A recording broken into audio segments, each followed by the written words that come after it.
Nagsimula po ito 1 linggo na ang nakakaraan, una ay binaliwala namin siya ng lubusan. Ngunit, ilang araw na nakalipas, nagsimula na silang magsabi ng masama tungkol kay Shiranae. At nagsimula na din silang pakialaman ang pag-aaral nito. Nakita ko ang lahat, nakita ko kung paano kumalat ang masasamang chismis tungkol kay Shiranae. At ito ay nag-uudyok sa kanila para apihin si Shiranae. Hindi patas ang ganitong uri ng pang-aapi, ako ay naaawa para kay Shiranae, umiiyak na nagsabi si Maria kay Teacher Sena ng kanyang mga nasaksihan. Iyan pala talaga ang totoong nangyari, maraming salamat Maria. Ako na ang bahala ngayon, sagot naman ni Teacher Sena kay Maria.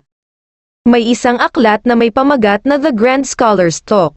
Ang sumulat nito ay si Torkolan, at siya ay isang physiologist. Ayon kay Torkolan, pinakamainam para sa mga tao na matulog ng hindi bababa sa 6 na oras sa isang araw. Bagamat, siya ay 4 na oras sa isang araw lamang natutulog noong siya ay nag-aaral pa. Pero hindi ibig sabihin noon ay ang kanyang opinyon ay mali. Pagkatapos ng lahat, siya ay naging isang dakilang iskolar pa din sa kabila ng 4 na oras na pagtulog. Ayon pa sa kanya ang mga taong nasa panahon ng pagdadalaga at pagbibinata ay hindi basta tao lamang kundi sila ay mas higit pa sa tao. Sila man ay natutulog o hindi, at kahit ano pa man ang kanilang ginagawa. Hindi ito makaaapekto pasado 12:00 na ng hating gabi. Si Shiranae ay nasa silid-aklatan pa din, nang mamalayan niya ang oras. Siya ay nagligpit na ng kanyang mga gamit upang umalis na ng silid-aklatan. Habang siya ay naglalakad pauwi sa kanyang dormitoryo. Naalala niya ang mga sinabi sa kanya ni Temuran. Sinabi sa kanya noon ni Temuran na kapag siya ay pumasok sa academy, hindi lahat ng mga maharlika ay titingin sa kanya ng mabuti. Ngunit gayunpaman, kailangan niyang magtiis at magpatuloy. At kung magagawa daw niyang magtiis hanggang sa dulo, maaabot niya ang kanyang mga pangarap. Naisip ni Shiranae na malalagpasan niya ang lahat. Gagawin niya ito para sa kapakanan ng mga taong naniniwala sa kanya, kahit sino pa man ang hamarang sa dadaanan niya. Dahil siya ay magiging isang salamangkero balang araw. Narating na ni Shiranae ang kanyang dormitoryo, pagkatapos ay naglinis na siya ng kanyang katawan upang makapagpahinga na. Ngunit biglang may kumatok sa pinto ng kanyang silid. Alauna na ng madaling araw kaya naiisip niya kung sino kaya ang posibleng pumunta pa sa kanya ng ganoong oras. Shiranae, pwede ka bang makausap? Sabi ng taong kumatok sa pinto ng kanyang silid. Pagbukas ni Shiranae ay nabungaran niya na nakatayo sa labas ng silid si Teacher Sena. Maaari ba akong pumasok? Tanong ni Teacher Sena kay Shiranae. At pinapasok naman ni Shiranae si Teacher Sena. Gusto po ba ninyo ng tsaa? Tanong naman ni Shiranae kay Teacher Sena. Hindi na. Kanina pa sana kita gustong tanungin, ngunit wala ka pa dito sa iyong silid. Pagpasensyahan mo na ang pag-abala ko sa iyo ng ganitong oras, sabi muli ni Teacher Sena kay Shiranae. Naisip ni Teacher Sena na noong una niyang nakita ang mga grado ni Shiranae ay parang may kakaiba. Ang mga grado nito ay mababa. Pero lahat ng grado ni Shiranae sa lahat ng asignatura ay pare-parehas. Sinusubukan din ni Shiranae na madagdagan ang kanyang kaalaman sa lahat ng larangan sa isang pagkakataon sa halip na makakuha ng agarang resulta. Hindi siya nag-aaral para sa kasalukuyan, kundi ang kanyang pag-aaral ay para sa kanyang kinabukasan. Hindi siya natutong gumamit ng salamangka, at mas angkop na sabihin na sinadya niyang hindi ito matutunan. Pero bakit niya ito ginagawa? Siguro dahil hindi siya nakapag-aral noong bata pa siya. Si Shiranae ay tahimik lamang dahil siya ay medyo nakakaramdam ng hiya. Siguro dahil hindi naman ito oras ng klase. Kapag oras ng klase, si Shiranae ay titig na titig kay Teacher Sena kapag siya ay nagsasalita. Pero ngayon si Shiranae ay hindi makatingin ng diretso sa kanya kaya naman naisip ni Teacher Sena na si Shiranae siguro ay nahihiya sa kanya. Nahihirapan ka ba sa iyong buhay eskwela? Tanong ni Teacher Sena kay Shiranae. Opo, pero, masaya naman ito, ang pag-aaral ay talagang napakasaya, sagot ni Shiranae sa tanong sa kanya. Balita ko ay inaapi ka ng iyong mga kaklase, sabi muli ni Teacher Sena. Ayos lang, hindi na po ninyo kailangan mag-alala sa akin, mahinahong sabi ni Shirane. Maaari mong sabihin sa akin ang totoo, hindi ito isang bagay na dapat mong ikahiya, sabi muli ni Teacher Sena. Ayos lamang po talaga ako, kahit na nakakalungkot dahil wala akong maging kaibigan. At wala naman akong magagawa kung hindi nila ako gusto, sabi muli ni Shirane. Hindi ka ba naiinis sa mga kaklase mo? Tanong muli ni Teacher Sena. Siyempre, tao pa din naman ako, at habang hinihiling ko na magkaroon ako ng magandang relasyon sa kanila. Hindi ko ninanais na mahumaling sa kanila, hanggang sa dumating ang araw na sinisimulan ko ng itanggi ang aking sarili. Kahit sabihin ng aming buong klase na ako ay mali. Naisip ko naman na sila ay 40 tao lamang. Naniniwala ako, mayroong kahit isang tao na makakaintindi sa akin, seryosong sabi ni Shirane. Naiintindihan ko ang iyong mga sinasabi, sabi muli ni Teacher Sena. Dumating na ang araw ng pagpupulong, tatapusin ko ang aking anunsyo tungkol sa aking opinyon sa maagang pagsulong ni Shirane. Makatwiran ba na hindi siya marunong gumamit ng salamangka para siya ay apihin ng kanyang mga kaklase? Ito ay isang bagay na posibleng mangyari lamang sa mga mababang uri. Maraming bata, at may ilang estudyante na mas matanda ngunit kulang sa talento. Pagkatapos ng lahat, ang agwat ng kasanayan sa pagitan ng mga estudyante sa parehong antas ay maaaring maging marahas, sabi ni Teacher Sena sa mga ibang guro. Nangangahulugan ba na ang mabilis na pagsulong ni Shirane ay ang pinakamahusay na gawin, sabi naman ng isang guro. Ibig sabihin nito ay si Shirane ay makakapagtapos sa loob lamang ng 4 na taon. Para sa kapakanan ng ating eskwelahan, mas makakabuting magkaroon ng mas maraming estudyante na makakapagtapos ng maaga, sabi naman ng isa pang guro. Ako ay medyo hindi sumasang-ayon, sabi naman ni Teacher Thad. Hindi ka sumasang-ayon sa paanong dahilan naman, tanong ng headmaster kay Teacher Thad. Alam ko na may talento si Shirane, pero ang problema dito ay hindi siya nakakagawa ng salamangka. At naniniwala ako na sa pagkakataong ito ay hindi maaaring balewalain ang sigaw ng mga estudyante, paliwanag ni Teacher Thad. Gaya nga ng nabanggit ko, ang layunin ni Shirane ay makakuha ng kaalaman sa lahat ng larangan ng sabay-sabay. Hindi na kinakailangan pang manghimasok ang isang guro sa paraan ng pag-aaral ng isang estudyante, sabi muli ni Teacher Sena. Hindi ako nagtatanong ng tungkol sa kanyang mga pamamaraan ng pag-aaral. Ang sinasabi ko lamang ay ang problema ay pinapabura ni Teacher Sena si Shirane, sabi muli ni Teacher Thad. Medyo hindi naman nagustuhan ni Teacher Sena ang mga sinabi ni Teacher Thad. Ang mga estudyante ay maaaring mas mahina kaysa kay Shirane sa mga tuntunin ng omnipotence. Ngunit sila ay mas mataas pa din kay Shirane pagdating naman sa omniscience. Ang isang desisyong tulad nito ay maaaring magbigay sa mga estudyante ng pakiramdam ng kawalan at bumaba ang kanilang pagnanais sa pag-aaral. Hindi ibinubuhos ng isang guro ang lahat ng mayroon sila para lamang sa isang henyo. Tama ba ako? Sabi muli ni Teacher Thad, hindi lamang ikaw ang nagnanais na pasukin ang paraan ng isang mahusay na estudyante. Napapansin mo din ang maling pagseselos sa isang batang estudyante, sabi muli ni Teacher Sena. Sina Teacher Sena at Teacher Thad ay patuloy pa din sa pagpapalitan ng kanilang mga opinyon. Ngunit ang mga ibang guro naman ay gulong-gulo na dahil sa pagtatalo ng dalawa.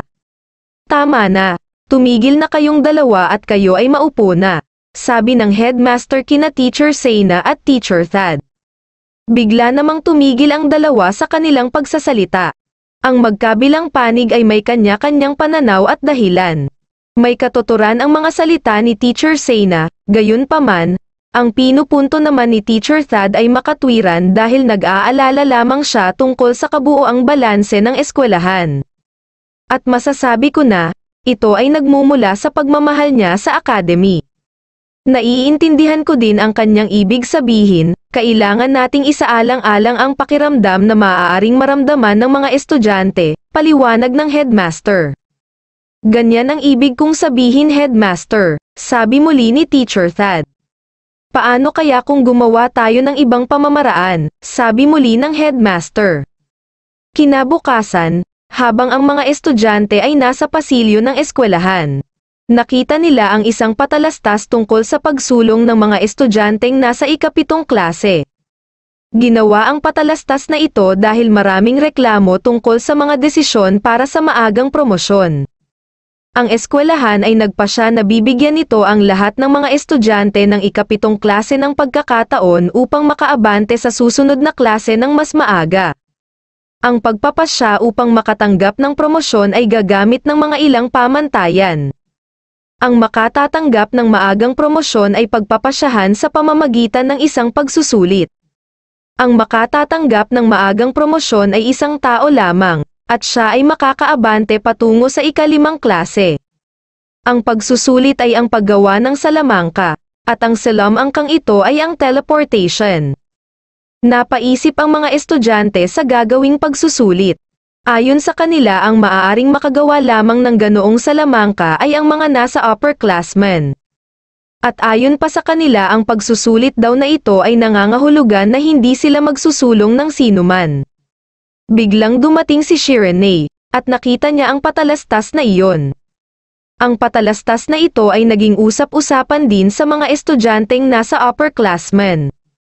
Ayon sa kanila, paano ito magagawa ng isang nasa ikapitong klase, dahil hindi naman sila tinuturuan kung paano gumawa ng salamangka.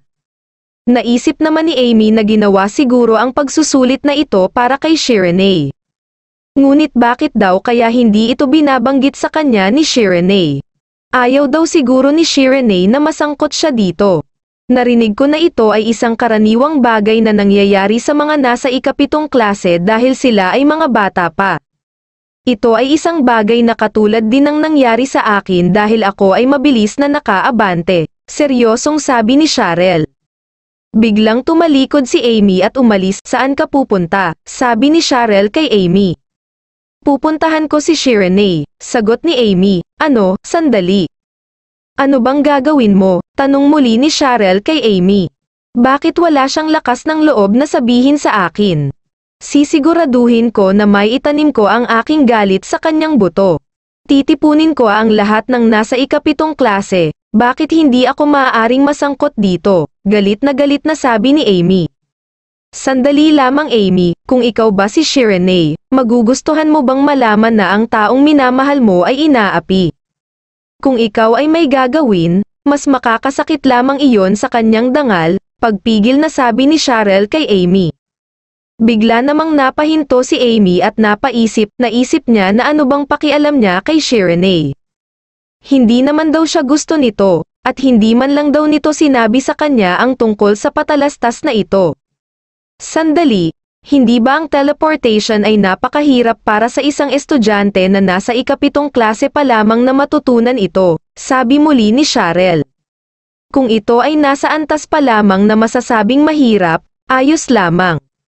Ngunit para sa isang taong hindi pa natututong gumamit ng salamangka, ang teleportation ay lubhang mapanganib, sabi naman ni Amy. Ano kaya kung turuan mo si Shirene, at upang kayong dalawa ay magkasundo, sabi muli ni Cheryl. Hindi niya tatanggapin ang tulong ko, at wala akong oras para mag-alala sa kanya dahil ako ay naghahanda pa sa aking pagsusulit, sigaw na sabi ni Amy kay Cheryl. Ay oo nga pala. Pasensya na at nakalimutan ko, sagot ni Cheryl. Kung hindi niya kayang gawin iyon mag-isa, sabihin mo sa kanya na hindi siya karapat-dapat upang maging aking boyfriend, sabi muli ni Amy. Dumating na ang hating gabi at napakatahimik ng paligid. Si Amy ay pupunta sa kinaroroonan ni Shirene gamit ang kanyang bilis. Sinabi ni Amy na hindi niya ginagawa ito nang dahil siya ay may nararamdaman para kay Shirene. Kundi tinutulungan lamang niya ito. Tumalon si Amy patungo sa bintana ng silid ni Shirene. Ngunit pagdating niya sa bintana ng silid nagulat siya dahil naroroon pala sa silid ni Shirene si Teacher Sena. Amy, ikaw ba iyan? Bakit ka nagpunta dito? Huwag mong sabihin sa akin na ito ang paraan ninyo para makita ang isa't isa. Pumupunta ka gabi-gabi sa dormitoryo ng mga lalaki, gulat na sabi ni Teacher Seyna. Nako teacher, nagkakamali po kayo, sagot naman ni Amy. Huwag kang maingay, baka marinig ka sa kabilang silid. Pumasok ka muna dito, nagtataka ako kung bakit kayong dalawa ay napakatahimik at hindi madalas magkita, sabi muli ni Teacher Seyna. Ito ang unang beses na pumunta ako dito, palihim akong pumunta dito dahil nahihirapan si Shiranae na makipagkita sa akin. At magiging nakakailang para sa amin ang mga pangyayari kapag kami ay nagkita, paliwanag ni Amy. Pero teacher, ano namang ginagawa mo dito sa silid ni Shiranae ng ganitong oras? Inis na tanong ni Amy kay Teacher Seyna. Narito ako para bigyan siya ng payo para sa pagsusulit. Hindi kasi maganda ang kapaligiran ng buong klase, sagot ni Teacher Seyna. Miss Amy, uminom ka muna ng tsaa, sabi ni Shiranae habang iniaabot niya kay Amy ang tasa na may mainit na tsaa. Ah, salamat, ang kanyang amoy ay medyo nakakaakit. Saan ka naman natutong magtimpla ng tsaa, sabi naman ni Amy kay Shiranae. Aba teka lang, hindi iyan ang dahilan kaya ako nagpunta dito. Kaninong kasalanan sa tingin mo kung bakit ako napapahiya? At bakit hindi mo sinabi sa akin na inaapi ka ng ibang mga estudyante? Sigaw na sabi muli ni Amy kay Shiranae. Baka naman gusto muna ninyong maupo at tapusin muna natin ang ating pag-uusap tungkol sa pagsusulit, sabi ni Teacher Seyna kina Amy at Shiranae. Naupo na silang tatlo at ipinagpatuloy na nila ang kanilang pag-uusap habang sila ay umiinom ng tsaa. Ang teleportation, hindi po ba ito ay lubhang mapanganib? At si Shiranae ay walang alam na kahit na anong salamangka, sabi ni Amy kay Teacher Seyna. Ito ay isang personal na desisyon galing sa headmaster. At nasisiguro ko na siya ay may dahilan kung bakit ito ang kanyang napili, sagot ni Teacher Seyna. Ang headmaster na naman pala ang may pakanan nito, sabi muli ni Amy. Mapanganib ba ang teleportation? Tanong ni Shiranae kay Amy. Siyempre naman, ang teleportation ay isang salamangka na gumagamit ng katangian ng liwanag, sagot ni Amy. Narinig ko na dati ang tungkol sa photonization theory, sabi naman ni Shiranae. Ang photonization theory ay isang panuntunan na nilikha ng isang henyong salamangkero na si Kyrgos. At ito ay nagkokontrol sa liwanag, ang liwanag na ito ay tinatawag na absolute speed. Walang bagay ang umiiral sa mundong ito na maaaring lumampas sa bilis ng liwanag. Ang teleportation ay isang salamangka na gumagamit ng bilis upang malampasan ang hangganan ng espasyo at ng oras, paliwanag ni Amy. Sinasabi mo ba na ang teleportation ay ang pagpapalit ng katawan sa liwanag? Tanong ni Shiranae. Ito ay tila komplikado, pero, ang teleportation ay isang bagay na madaling gawin kahit na ikaw ay isang baguhang estudyante lamang.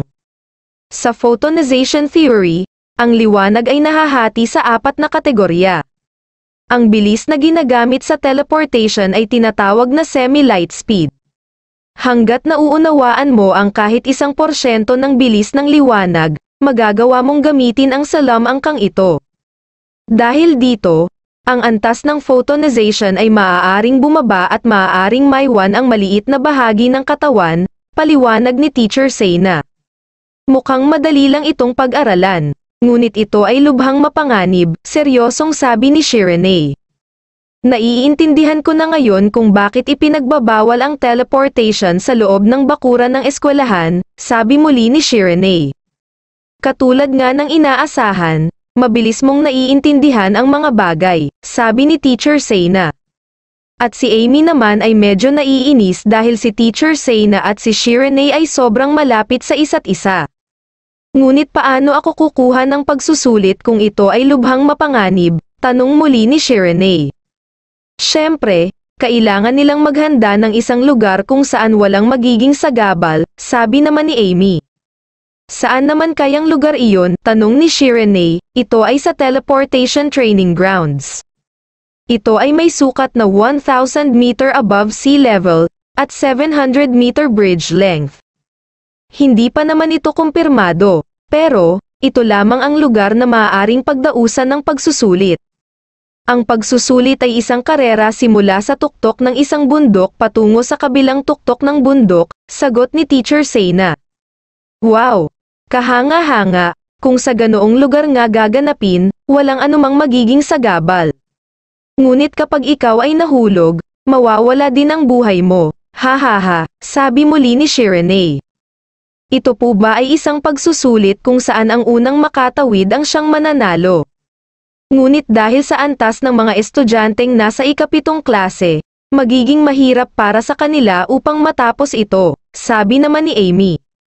Kung walang sino man ang makatapos, ang estudyanteng may pinakamalayong narating ang siyang mananalo. Ang lokasyon ng pagsusulit ay itatakda sa unang antas. Magkakaroon din ng mga hakbang para sa kaligtasan upang hindi ito maging mapanganib. Ang inaalala namin ay ang mga estudyante, kapag ang kompetisyon ay sobrang malakas. Maaring may mga sitwasyon kung saan magaganap ang mga labanan, paliwanag muli ni Teacher Sena. Kung mangyayari iyon, siguradong si Shiranae ang pinakapupuntiryahin ng ibang mga estudyante, sabi ni Amy. Magagawa ko ba kaya iyon? Hindi mahalaga kung gaano kahirap ang pagsusulit. Dahil ayaw kong makipaglaban sa aking mga kaklase. At ang pinakaayaw ko sa lahat ay baka mayroong masaktan. Ang pagkuha po ba ng pagsusulit ang aking tanging dapat gawin? Tanong ni Shiranae kay Teacher Sena. Patawad. Sa simula pa lamang ay nais ko nang ikaw ay dalhin sa ikalimang klase. At ang aking kagustuhang iyon ay ang nagpapahirap sa iyo, sabi muli ni Teacher Sena. Wala ka pong kasalanan, teacher, sabi muli ni Shiranae. Kaya simula ngayon, ako ay nagpaplano na personal kitang maturuan, sabi muli ni Teacher Sena. Bakit parang nagkasala ka, teacher? Tanong naman ni Amy kay Teacher Sena. Iyon ay dahil pakiramdam ko ay ako ay responsable sa pagsusulit na ito, dahil ito ay naging mahirap kahit na hindi kinakailangan. Kaya gagawin ko ang lahat upang makatulong, sagot ni Teacher Sena. Hindi po maaari, kapag ginawa mo iyon, maaaring mas lumala pa ang problema dahil ito ay napakahalagang pagsusulit. Kapag nalaman ng iba na ang guro na isa sa mga hurado ay ang isa sa mga taong nagturo kay Shiranae, mawawala ang lahat kahit na si Shiranae ay makapasa sa pagsusulit, sabi muli ni Amy kay Teacher Sena. Ako ang magtuturo kay Shiranae, dahil ang pagsusulit ay nasa unang antas, walang magiging anumang hadlang dito. Kaya siya ay aking matutulungan, seryosong sabi muli ni Amy. Tama ka nga, pero, batay sa aking narinig, ikaw ay may nalalapit na pagsusulit para sa graduating class. Mayroon ka pa bang oras para maturuan si Shiranae, sabi ni Teacher Sena kay Amy. Ikinagulat naman ni Shiranae ang sinabi ni Teacher Sena. Hindi ba parang napakaaga naman yata noon para sa iyong edad? Gulat na tanong ni Shiranae kay Amy. Sinabi ni Amy sa kanyang isip na kaya niya ginawa iyon ay dahil kay Shiranae. Ang pag-unlad ni Shiranae ay masyadong mabilis, kaya ang tanging paraan lamang daw niya para makalayo kay Shiranae ay ang mapunta siya sa graduating class.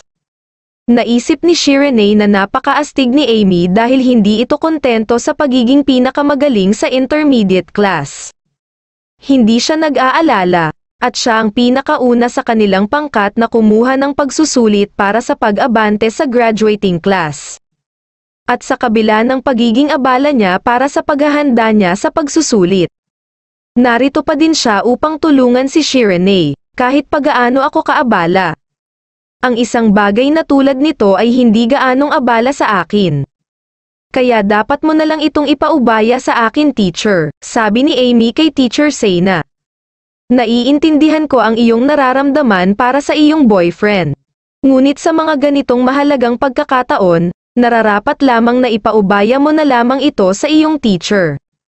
Dahil ito ang kauna-unahang salamangka na pag-aaralan ni Shiranae, mas magiging mabuti kung may guro na magtuturo sa kanya, sabi naman ni Teacher Sena kay Amy. Naisip naman ni Amy na ayaw talaga magpatalo ni Teacher Sena. Shiranae, ikaw ang mamili, ako o si Teacher Sena, tanong ni Amy kay Shiranae. Napatahimik naman si Shiranae dahil sa tanong sa kanya ni Amy. Siyempre, mas makabubuti sa iyo na ang magturo sa iyo ay ang iyong girlfriend.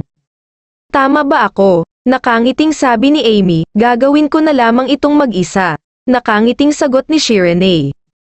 Nagulat naman sina Amy at Teacher Sayna sa sinabi ni Shiranae. Nababaliw ka na ba? Hindi mo ba alam kung gaano kalaking oportunidad itong ibinibigay namin sa iyo? Ang iba ay kumukuha pa ng personal na tagapagturo para lamang matuto sila. At ang isa pa, lahat ng iyong mga kaklase ay may galit sa iyo. Hindi ito isang bagay na maaari mong matutunan mag-isa, seryosong sabi ni Amy kay Shiranae. Ayokong maging pabigat sa iyo o kaya naman ay kay Teacher Sayna, dahil mayroon kang mahalagang pagsusulit at si Teacher Sayna naman ay maghuhurado sa pagsusulit. Ang dahilan ba kaya ikaw ay kukuha din ng pagsusulit ay dahil ayaw mong ikaw ay mas mahihigitan ng iba, sabi ni Shiranae kay Amy. Medyo nakaramdam naman ng hiya si Amy dahil sa mga sinabi sa kanya ni Shiranae. Para sa akin ang mapunta sa ika-5 klase ay isang hakbang para sa tagumpay upang maging isang salamangkero, pagpapatuloy na sabi ni Shiranae kay Amy. Magtiwala po sana kayo sa akin teacher, hindi ko maipapangako na ako ay makakapasa sa pagsusulit. Ngunit gagawin ko ang lahat ng aking makakaya, at hindi ako magsisisi, sabi naman ni Shiranae kay Teacher Sayna. Naiintindihan ko, kung iyan ang nais mo, kailangan kong tanggapin ito. Ako ay magpapaalam na, ngunit kung mayroon kang anumang katanungan, maaari kang pumunta at magtanong sa akin anumang oras. Kailangan mo nang magdesisyon agad, sabi muli ni Teacher Sayna kay Shiranae. Maraming salamat po sa pag-aalala sa akin teacher, sabi ni Shiranae kay Teacher Sayna habang ito ay nakayuko ang ulo bilang pagbibigay galang. Ikaw naman Amy, palalampasin ko ito ngayon, ngunit kapag dumaan ka muli sa bintana upang makapasok sa silid ng lalaking estudyante. Alam mo na kung ano ang aking gagawin, sabi naman ni Teacher Sayna kay Amy at tuluyan na itong lumabas ng silid. Nakahinga naman ng maluwag si Amy nang makalabas si Teacher Sayna sa silid ni Shiranae. Kailangan ko na ding umalis, sabi ni Amy kay Shiranae. Maraming salamat sa pagpunta mo dito para sa akin, sabi ni Shiranae kay Amy habang nakatungo ang kanyang ulo. Pero teka nga lang, magsabi ka nga sa akin totoo, bakit hindi mo agad sinabi sa akin na inaapi ka ng ibang mga estudyante? Baka naman hindi lang ito ang inaalala mo, o baka naman ayaw mong maungusan ang iyong dangal, seryosong tanong ni Amy. Ito ay dahil ayaw kong malayo sa iyo, sagot ni Shiranae. At medyo nasamid naman ni Amy sa sagot ni Shiranae. At dahil ikaw ay aking senior, sa totoo lang, noong una akong dumating dito sa academy. Nakita ko na ang iyong pangalan ay una sa talaan, at naisip ko na kailangan kong mag-aral ng mabuti upang ako ay makahabol sa iyo. Bagamat noong panahong iyon, hindi ko alam na magkakaganito pala ang mga bagay-bagay. Masyado na tayong asiwa sa isa't isa, kapag sinabi ko sa iyo, mas lalo lamang akong maaapi. At mas lalo lamang magiging asiwa ang lahat, seryosong sabi ni Shiranae. Niloloko mo ba ako, kapag ako ay iyong kaharap? Ang ganda lagi ng ngiti mo. Ngunit kapag ako ay nakatalikod, sinusubukan mo pala akong abutin na parang isang duwag, sabi muli ni Amy. Nagkakamali ka. Hindi ganoon ang ibig kong sabihin, sagot naman ni Shiranae. Kung nais mo akong higitan, huwag mo na akong tawaging senior simula ngayon. Ngunit kapag hindi mo ako naabutan, nasisiguro ko na tatawagin mo akong senior habang buhay, sabi muli ni Amy.